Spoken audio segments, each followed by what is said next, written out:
ព្រះនរីរាមាស្ដេចតូតបងលើព្រះបន្លាជ័យតូតរៀងបណ្ដាស្រាប់តែឃើញអង្គធិបតីមហេសីសេនាសៃព្រះជន្មាអន្តរតាពុទុសធារាមកចិត្តដូច្នោះហើយស្ដេចក៏ស្ទុះទៅអោនអោបប្រសើរកាយាព្រះជាយាឲ្យបានគោតព្រះរាជហានតី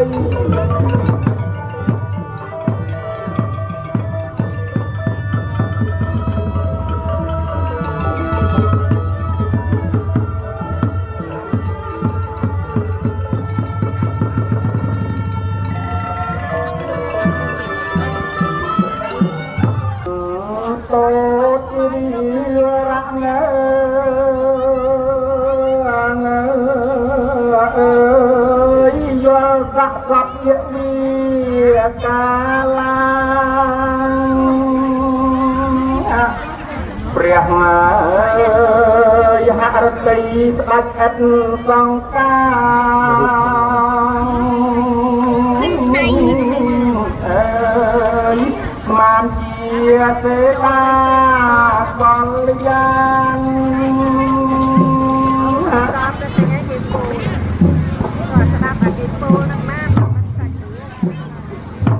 នេះសំអាសោជាអង្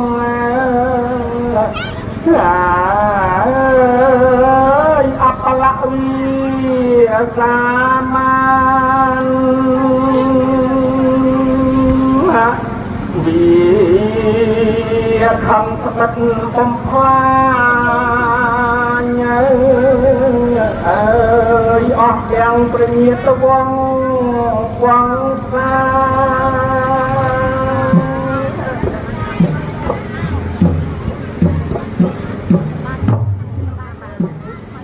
វាពិធៀបប